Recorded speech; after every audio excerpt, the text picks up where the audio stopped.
Hello, Bible readers. It is Thursday, January 28th. We're reading from Proverbs chapters 13 through 15 and John 18:25 to 19:16. The 13th chapter of Proverbs, the voice is like one speaking as an inspired parent, passing on wisdom and life to the next generation. The problem with the voice of chapter 13 is that it can be used, it sounds like an authoritarian version of the truth. Don't question me, I'm right, you're not, or I know and you don't. And so it would really be open to misuse. Is a parent ever wrong?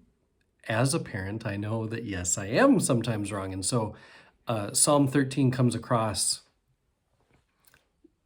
less genuinely than maybe it could. Paul will kind of exhort parents to not use Proverbs in particular, but use wisdom carefully with humility. And maybe reading through Proverbs kind of drove Paul to say something like that. Like, don't just pretend like you know everything and your kids can't know anything. Anyway, chapter 14 talks about how one's behavior reflects one's relationship to God. Daily life, what we do, what we say, how we behave in daily life is a practice of religion. It's not just show up to gathered worship on particular days, but it is how do you carry out your days.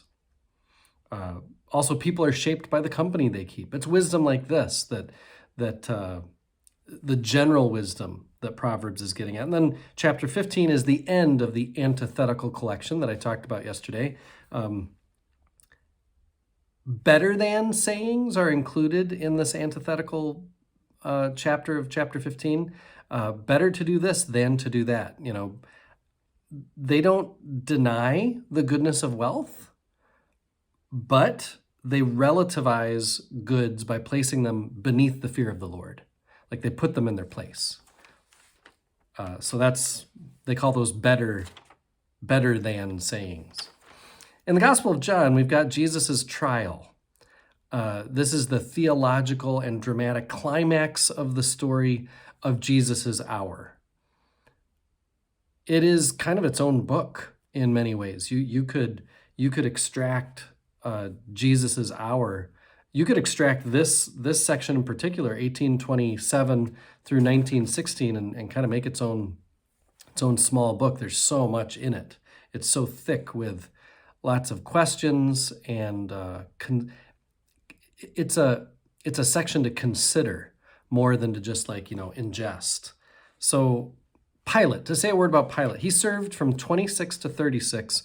We know this from Roman records and from Jewish records. So outside of the Gospels or anything, religious, those who kept records of who was in charge of what, we know that Pilate was serving from 26 to 36. And Jewish and Roman accounts paint him as a mean-spirited, hard ruler who scorned his Jewish subjects. He was not sympathizing with his Jewish subjects at all, especially as they might claim some kind of rival power structure against Rome. In Matthew, Pilate gets painted as guiltless. It's not his fault. In Luke, Pilate is convinced of the innocence of Jesus. In John, Pilate is, well, like I said before, scornful of the Jews, more in keeping with what the historical records say Pilate was like. But that doesn't make Pilate an ally of Jesus. Just because he doesn't like the Jews, it doesn't mean he's on Jesus' side either. He is driven by self-interest. He is driven by the politics of the situation. How can Rome get the most out of this situation? He doesn't really care about Jesus' guilt or innocence. He's interested in having this trial humiliate the Jews, in making them look bad. And so we really, because we read this text in Holy Week most years from the Gospel of John, I think this is the picture of Pilate most of us are used to, is this, what is truth? And he even says, I'm not a Jew. He shows that he's outside the fold of those who hear the shepherd's voice. And so he's outside of, being a follower.